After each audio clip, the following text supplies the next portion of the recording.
Aïe, anana, nkolo soka pesi ya radega pour nkolonde. Aïe, vos pesi. Nkolo pesi bisonini. Australia Info TV. Hein? Site oyo. Dena mambo ya bien. On l'a na awa de comprendre. Miniature. Pour la faire. Fâché kalomba ko sakate. Yebi ngana lobela ka ba site oyo. Et là on le moment solo. Pesa kabino ba conseil ba émission ba film kama mo tout le koleka ya kitoko osenga bino po bozango bo s'abonner massivement hein ba fan ya Fâché Kalombo bino boza partout dans le monde bolinga Fâché Kalombo bola tsake koleka bango ne belé ba Fâché Kalombo baleka bango ne belé hein on koloso ka pesi ya radega nkolo pesi nini. Comment joie de vous savoir, très nombreuses fidèles téléspectateurs. Merci d'avoir aimé votre émission Facilité à travers Cynthia Bombo, des courtes jambes chargées et braquées. Et merci beaucoup, vraiment, Nabil, nous sommes au Bolingaka, Cynthia Austral, Info TV. Et merci beaucoup, Nababoni, Nabisonio surtout. Et pourquoi pas, on a Nabengaka toujours ma grande soeur chérie. Et n'a pas souvent beauté belé pour être faite à la patronne, Nababi, moi, c'est Azangali Soumou. Et n'a pas sanité, Moko, ni mukolo babi maman sociale talaka maman sociale là moi je te donne des gros bisous et merci beaucoup à toi aussi na bo santé Pasi Wavita ya yo vraiment mambote yango là pourquoi pas à Véro qui couille en nakati ya Australie et pourquoi pas à Joël de Wisakonga mambote no vraiment yango wana merci beaucoup vraiment na bino surtout babi Cynthia Bombo lelo oyo tokoloba mingi te tozolanda conférence de presse ya président na biso oyo aza président ya Debout Congolais tozolanda ye wana akolobela biso nini lelo akolobela peuple congolais nini toza ebele baza libanda baza na Amérique baza na Afrique baza partout dans le monde mais le kola biso toza na Congo awa tozalaka toujours wana vraiment pona ko panza sango na biso partout dans le monde vraiment yango wana à travers notre chaîne Austral Info TV toza toujours wana pona kolanda président na biso ya Debout Congolais pota kolanda to yeba lelo akolobela nini pona peuple congolais ba nungu ya mboka ndenge zokende tolanda on est là merci beaucoup. Voilà. Et au sein du Sénat, ceux qui Sénat dans le Parlement, ils ont installé, quand on est au sein du gouvernement, le gouvernement il équilibre, il y a assemblée et c'est confiance et assemblée. Si quand il y a Parlement, les gens qui ont contentieux, Sénat tout le bâté, on a besoin de Sénat réalité. Parlement réalité. Au conseil le gouvernement vous gagnez yango puis c'est ce que le gouvernement est conseil et conseil là assemblée ça là peut c'est confiance il y a assemblée. On ne peut pas mettre la charrue devant les bœufs. Mon île Camboana. Le Cambo tout Koloba il y a cour constitutionnelle. Ils appellent à la base que le gouvernement est du matin. Ils ont à la base que projet nous chez le président, il fallait appliquer et ils ont retardé. Parce que le bateau salaté, mais quand ça l'indemnité, ils ont un gouvernement. Je l'en assiste. Donc, cour constitutionnelle, elle est qui s'étend. Donc, quand il s'étend, le Parlement est l'Union sociale. Beaucoup de gens qui ont le gouvernement, le rapport de force c'était dans le Parlement. Il faut que le Parlement est un parlementaire, un agilité. Toye basiko yo rapport de force qu'on a négocié na baninga. Omunyo swana kokoso wana nyonso koti batini baza fotifuna en premier lieu pour constitutionnel. Donc comme le gouvernement a évité de musuka wana. Bibi Gamboa. Par rapport à wana nous ba diaspora, je sais que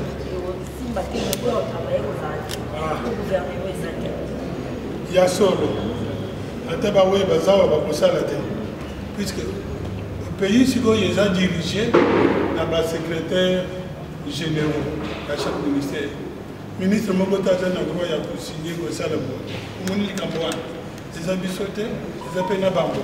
Mais c'est dommage. C'est dommage que les Cambouans en réalité. Mais il y a toujours des solutions pour pallier à ça. Mais les grands mongas dans Zoroba, ils ont eu. Ils ont 5 bande de la Bisso, la FCC. Très haut, ils essaient de démarrer, ils n'ont jamais signé. Ceux qui vont bango babanzi que au-dessus du parlement, au sein de l'autorité qui n'a pas fait aux affaires, bamikosi, tout petit que la bangote.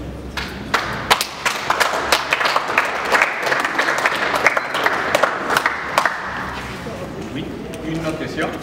Bonjour docteur et bonjour à tous mes frères. Je suis Yoshi Bangoula pour le compte d'Africa Media Info. Je vais juste rejoindre la toute première question qui a été posée. Donc là, vous avez dit, c'est à propos de l'élection au niveau du Sénat. Vous avez dit que M. Bahati n'a pas de critères.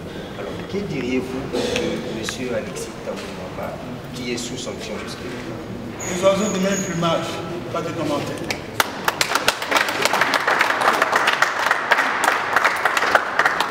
Merci, Président. Président, dites-moi un peu. Récemment, là, nous venons de... J'ai lu quelque part où on dit, économiquement parlant, vu la manière dont la planche habillée est utilisée en RDC, avec le gouvernement actuel, il risque qu'il y ait shutdown. De quoi? Shutdown. Ok. Il risque qu'il y ait shutdown au Congo. Monique Cambouane. Toutes les informations fixes sur l'internet, sur les réseaux sociaux, il faut être prudent. Et monsieur le Camp. Je vais prendre un exemple. Au Moni, la société où il y a communication. Et donc, il y a un Kofuta, l'impôt, le gouvernement congolais, par an. Peut-être les salaires de 100 000. Mais les lots, ils ont foutu 100 000 par mois, par mois, milliards de euros. Alors qu'avant, c'était une fois les gens qui foutent à 100 000, les lots ils ont foutu à 1 milliard dans un mois. Allez demander. Comment est-ce possible? Est-ce que M. Tshisekedi a fait des miracles? Non, il n'a fait qu'appliquer la loi. Il y a plus d'argent maintenant dans les trésors qu'il y a eu avant le mois de janvier 2019. Donc, il y a Zoloba, Bilobela, il y a Zoloba Kaka. Merci beaucoup, Président. Une autre question, M. Semi. Ok, merci beaucoup. Bonjour, docteur. Quand on a plus la demande, on a fait une démission, il y a président, il y a pro constitutionnel. Il y a une démission, il y a président pro constitutionnel. Est-ce que les démarches de Bino, les autres en cause de l'élection, il y a président Fati, parce que tu dis très bien que pour Rwanda Moutou, les dates élection, et tant que nous avons dit que le béret rouge, nous avons dit que nous avons des urnes pour rejoindre la Mouka. Nous avons raison.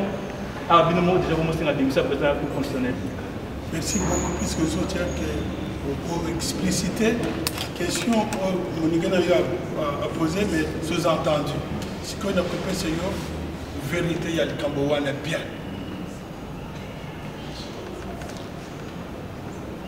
Monsieur les journalistes, Renangaï, nous affichons un beaucoup. Ce que vous dites d'avant, il faut élever ce qui est bien et laisser le mal s'empêtrer dans la tête.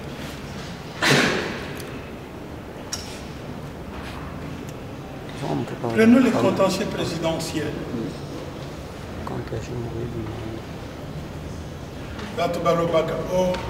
C'est les Allemands 5 secondes. Banomeye, basaliye, mais batoye bi vérité. Batoye bi vérité.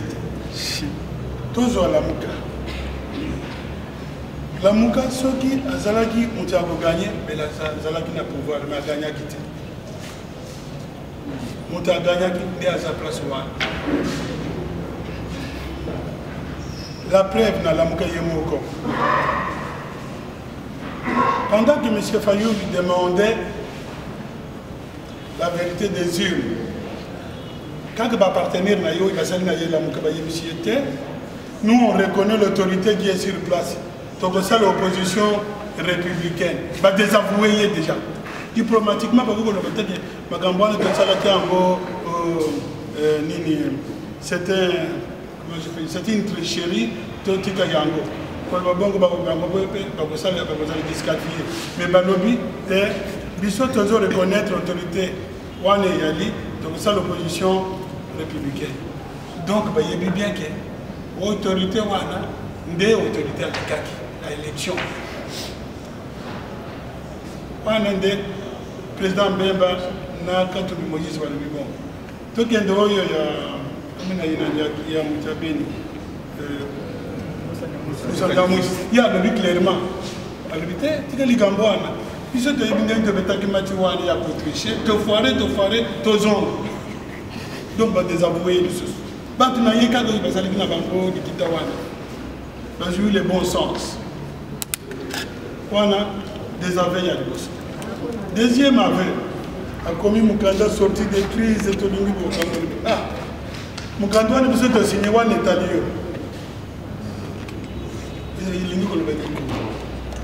Donc il n'y a pas de crise institutionnelle.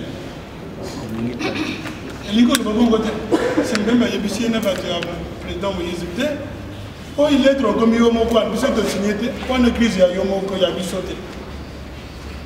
Alors que Bazal qui s'en deuxième désaveu. On voit la cinquième en découffaillou.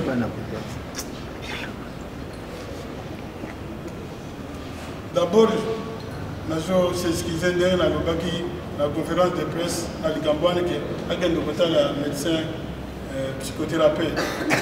La base qu'il a de bon sens, mais qu'il revienne à la raison. À titre de Magambouana. Ici, il est qui? Pendant l'extérieur, le Gambo, il y a besoin de contentieux présidentiel. Tant que Babandi Yango, aux États-Unis à l'ONU, c'est ce qu'on y preuve matériel qui est mutualisé. Bazongi Kigiba. Troisième raison, le Gamboa est contentieux présidentiel. 5 ans à lobby, Tochaki 40 000, 4 000, 40 000 observateurs. Il y a quelques Gamboana. Dans l'histoire, il va faire 17 000. Dans 17 000, on a 5 000 de se présenter physiquement à la place où il va se faire. Il faut savoir que le Bouddha, alors que c'est 17 000, il y a 40 000. Il faut que ce crédit dans le puisque le Bouddha, tout ça, ça doit nous amener à réfléchir. Il faut que le Bouddha il faut tout juger en fonction des faits, et des faits réels et des faits avérés. Donc, le baquet, contentieux présidentiel, c'est un faux problème. Donc, deuxième chose pour le baquet, il faut apprécier le pouvoir. Il faut apprécier le pouvoir. Il faut apprécier le pouvoir. Kinga Kati. Président Félix Ndemouta, dont j'ai la responsabilité de diriger,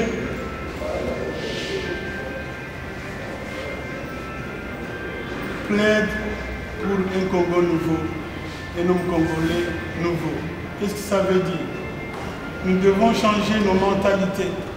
Nous devons être un nouvel homme, avec des mentalités reposant sur la solidarité, reposant sur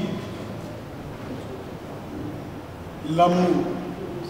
Si vous voulez que notre pays demain, que nous puissions léguer ce pays à nos enfants, un pays prospère, un pays où il fait beau de vivre. C'est aujourd'hui que nous devons nous unir, effacer toutes nos guerres, mais nous mettre ensemble pour que le pays avance. Et je lance vraiment un appel aux hommes politiques, surtout aux hommes politiques. Il y a certains qui considèrent la politique comme un moyen de s'enrichir. Il y a ceux qui considèrent la politique comme un tellement qu'ils ont commis des abus, tellement qu'ils ont tué, qu'ils ont le sang sur les mains. Mais le peuple congolais ne va pas aller à la chasse aux sorciers. Ce que veut le peuple congolais, c'est la paix. Ce que veut le peuple congolais, c'est la prospérité. Pour que demain, nos enfants, comme je vous dis, vivent dans la dignité humaine, et soient fiers de notre pays. Mais ce que vous devez savoir, plus jamais dans ce pays, on va reculer en arrière. Ça voudrait dire qu'il y aura une dictature qui va surgir demain. Non, il n'y aura jamais la dictature. Et nous demandons à tous ces hommes politiques qui trouvent que la politique c'est un moyen de s'enrichir, c'est un moyen refuge contre les sanctions judiciaires qui mettent un pas de côté, qui laissent les gens bien, les gens de bonne volonté, qui veulent que ce pays aille de l'avant. C'est pour cela, en ce qui nous concerne, nous la diaspora, qui avons décidé de venir ici dans ce pays, vivre avec vous la même misère, être dans les embouteillages avec vous, manquer de l'eau, manquer de l'électricité.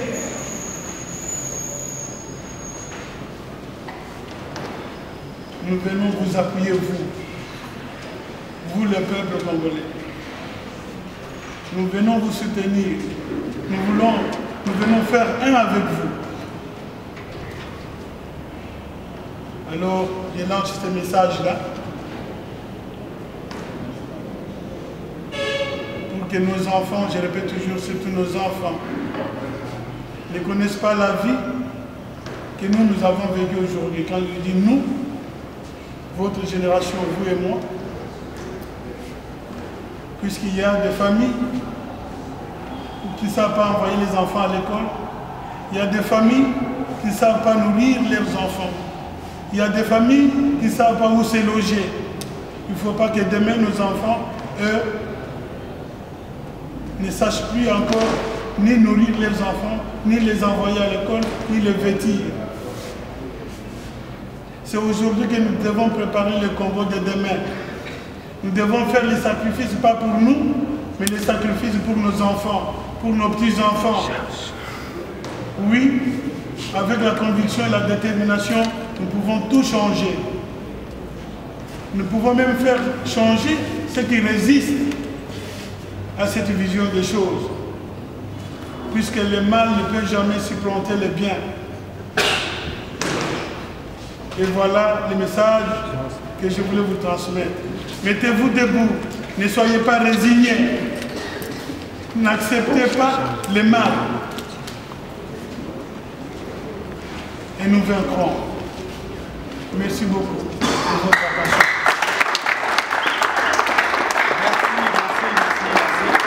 Merci à vous tous qui étaient branchés sur nos différentes chaînes partenaires pour nous suivre cette émission qui est Face à l'Apelco. Face à l'Apelco, l'Apelco c'est l'association de presse en ligne du Congo, qui est une association regroupant en son sein tous les professionnels de médias en ligne pour faire sa promotion ainsi que la promotion de ceux qui y œuvrent dedans. Nous ne saurons terminer cette émission sans pourtant dire un grand merci à la salle polyvalente RM et au boss qui nous a permis d'être là aujourd'hui, M. Roger Manoka, ainsi qu'à Mme Sonia Manoka, et merci aussi au gérant Enoch Wim. C'était Face à l'appel. Vous avez vu le président Jean-Pierre Camp aujourd'hui. Je pense que c'est une première aujourd'hui, mais demain il sera encore là. Et je vous dis Au revoir, à la prochaine. Merci.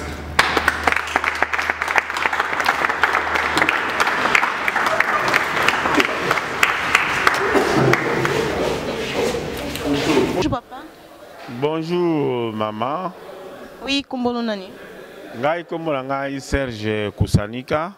Oui, papa Serge, nengina yebayo ozanani na mouvement debout. Na mouvement debout congolais nazali moko ya secrétaire exécutif national. Oyo etali bongo makambo ya implantation, makambo ya mobilisation, makambo ya propagande. À part ça, ce qu'on a vu, c'est que mon réunion est bien pelé l'autre comme déjà na souka vraiment ya réunion na biso ya journée lelo. Na oloba boye peuple congolais totelema makasi po toyeba constitution na biso liboso. Et là ezo boma mboka toza oyeba constitution na biso te. Po so peuple ayebi constitution, au lieu président Kankou ya mouvement debout congolais atelema koloba na presse, peuple yi moko a telema ako ganga. En tout cas, mon conseil à la constitution, Benoît Luamba, ne sika wana au faillir Longwa. Donc, et là, ils ont ça parce que le peuple a exploité la constitution na été mibeko mboka il faut moko na moko aye bango. Donc, pour le moment, le quoi la biso la mouvement de Congolais tout ça que c'était que y a Longwa, il est président Luamba sali ba gaffe belé, ya ko lobela ba erreur matérielle. Donc le peuple congolais peut se joindre na biso pour que ganga au effort pour président wana alongwa et ça et l'autre ça la biso sous souci ya munene comment yé moko aza président ya cour constitutionnelle hein au même moment aza sous président ya cour de cassation.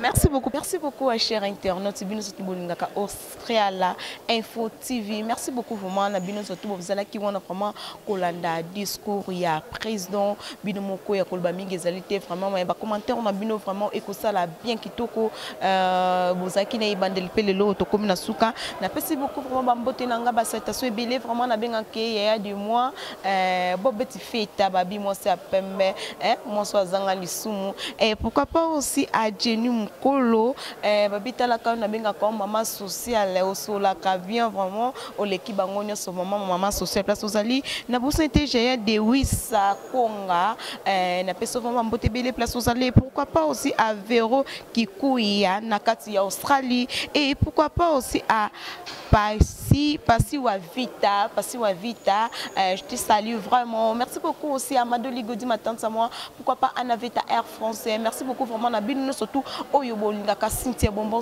pa ningaka bino na pesi mbote belé vraiment na yemoko o soutenir nga vraiment atika nga ite place aux vraiment de mon cœur na pesi mbote belé je t'aime bien vraiment et merci beaucoup vraiment à tout le monde vraiment tous s'abonner massivement bye à la prochaine.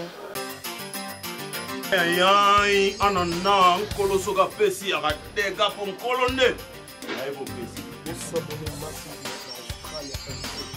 Kolo pesi bisonini. Australia Info TV. Hein? Site oyo. Ena mambo ya bien. Hein? Ola na awa de comprendre. Miniature. Oyo zai. Fache kalomba ko sakate. Oyebi ngana lobela ka ba site oyo. Ya ko loboma solo. Pesa kabino ba conseil ba émission ba film mama mo tout le relais ya kitoko osenga bino po bozango bo s'abonner massivement hein ba fan ya Faché Kalombo bino le boza partout dans le monde bolinga Faché Kalombo bola tsake bolinga bango ne belé ba Faché Kalombo balinga bango ne belé hein on koloso ka pesi ya ka dega mkolo pesi nini Kolo apesi Australia Info